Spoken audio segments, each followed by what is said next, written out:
Welcome back to Low Country Spotlight. Of course, I am your host, Margie Pizarro. I did not go anywhere. We do have our second guest today, though, and that is Carolyn Myler. Carolyn is actually the Development and Marketing Manager, Correct, I said it yes. correctly, for Dorchester County Habitat for Humanity. So I want to first welcome you to Low Country Spotlight. Thank you, Margie. Thank you for having me. Thank you so much for coming by. I know that this is a really busy time for you. We spoke with Jay earlier, and Jay talked about the fundraising efforts that Habitat undertakes and the fact that the main fundraising or their funding only comes from the affiliates from the community and people who are willing to volunteer. Correct. And I understand that you have a huge event that you've planned that's coming up for Habitat to benefit the community. Actually, yes. It's going to be our largest event of the year. It's called the 22nd Annual Harvest for Habitat Gala and Golf Classic. Okay. It's coming up on October 23rd, which is on a Friday, 2 weeks from now, actually. Okay. And what it is, basically, we're going to have a silent auction, a live auction, open bar. The Palmetto Dance Band will be there playing for us. Wow. It's going to be at the Somerville Country Club. Okay. A lot of people know it as the Myler Country Club as well.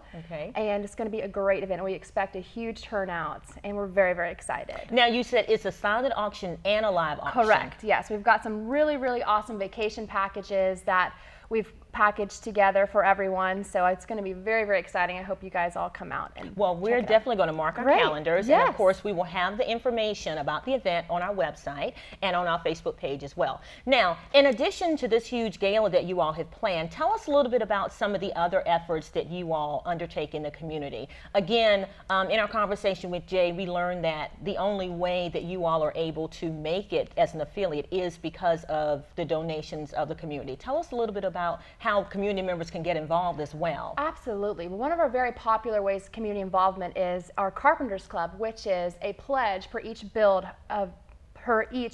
we have. Okay. And you can pledge a certain amount per build every single time. We build about 4 homes a year, and that is definitely something that is a huge, huge way to get the community involved. Okay, so the Carpenters Pledge, that means that someone can pledge a certain amount of dollars for, do they designate the particular build project that they wanted to go to, or do they allow you to choose, or how does it work? Normally it doesn't matter. They can designate or we can choose. Specifically, they just do a certain fund towards that build, and we can designate for them or not. It's up to them. So. And I'm sure that you all make it very easy for people to participate in the Carpenters Club. Tell us how we can get involved. We really do. If you come to any of our builds, we build on Thursdays and Saturdays. It's such an easy way to fall in love with the organization and the homeowners and want to get involved. You know, not just building, but monetarily, like giving back to the organization, which is so awesome. Now, how would, in addition to being able to make monetary donations, how else can we get involved? If we come to the build, now listen, I did a Habitat build when I was in law school, and I don't even know why y'all let me on the board, because I could never ever do that again, because I put holes in somebody's sheetrock. Oh my goodness. Now, would you all be able to use someone like me to help on a build? Absolutely. I've been out there several times, and our construction supervisor is fantastic. You do not have to have any building experience at all. He will take you step for step of what you need to do. Okay. He is fantastic. And we just recently had our women build, which is majority of all women volunteers coming out there, and of course you wouldn't think they could build a house, but it's been fantastic. Talk to us a little bit about Women Build and what the thrust of that segment of your organization is. So Women Build, we like to do at least once a year, and we're trying to target mainly women to come out to the build. We're not outlawing only men, but definitely want to get the women out there of all walks of life, of all ages, to come out and kind of join together as a community to see that they can also help, not just in the restore, but also with building along with the homeowners. Now, I actually had an opportunity to be a part of Women Build a number of years ago, and I tell you to actually go out to the site on that morning and you know, I would call it raise the roof, but I don't think that's what it's called. It's called like raising the rafters. We do. We have the wall raising, which is very, very, very cool. That's actually the one I went to, and it's such a neat experience to have a ton of people working together to help raise the walls on each side of the house. Wow. And that's a very, very popular build for us as well. Now, tell us a little bit about your homeowners and what their level of participation is in the process of building the house and things of that nature. Well, each homeowner has to have a certain amount of sweat equity hours and volunteer hours on not just their home, but another family's home as well. So this past homeowner, Deshante, who I believe will be... Yes, she's going to be our next guest. Yes, so excited to see her. And she is fantastic. We actually just had her home dedication Yes. where she cut the ribbon and we handed her the keys.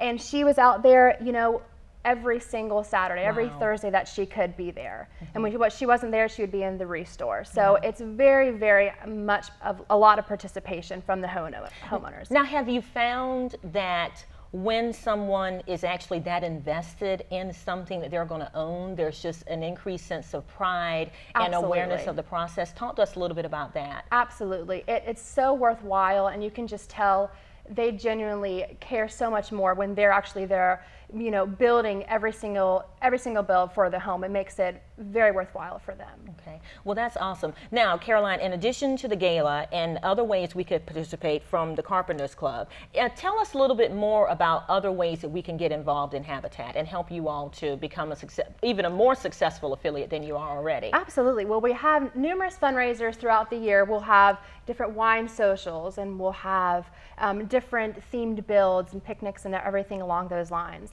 There's always we have newsletters going out where you can dedicate a certain amount of your money going towards a construction project for our next and future home. So all those things, which we definitely try to get the community involved in, is very, very helpful. Now, how might groups from churches to, you know, organizations of lawyers and things of that nature, how can we get involved to help?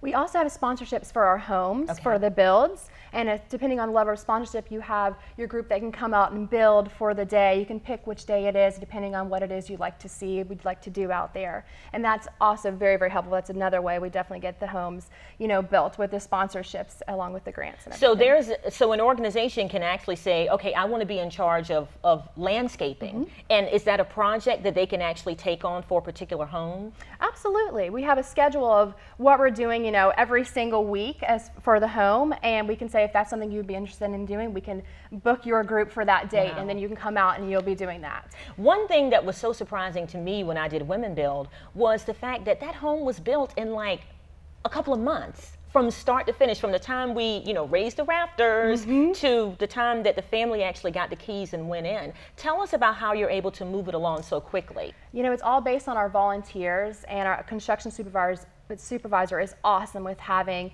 you know, such a good group out there 2 times a week. And also we have a group called our Faithful Few, which is a group of members from different churches around the area, and they have dedicated their time every Thursday and every Saturday morning for as long as I can remember, the past, you know, 10 plus years. Wow. So they are no other words than the Faithful Few, and we honestly couldn't do it without them either. Wow. Well, it sounds like you all are well on your way to continuing to address the need for housing in the community, and we're so happy about that. It also sounds like you have got this gala down pat, girl. I am so excited. Well, we look forward to having you out there. I cannot wait to come. The information about the gala will be on our website, on our Facebook page. You can also check it out, Dorchester County Habitat for Humanity website as well. Yes. I want to thank you, Caroline, so much for being here. Yes. It's so awesome to see you, and thank you so much for your service to the community and the wonderful things that you all are doing.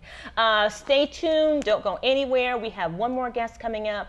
It's Deshante Jenkins, and she is actually a Habitat for Humanity homeowner. And again, we want to spotlight the wonderful things that people are doing in the community, such as Habitat, and we also want to be able to show the people that they are helping. So stay tuned. More Low Country Spotlight coming up. Do not go anywhere.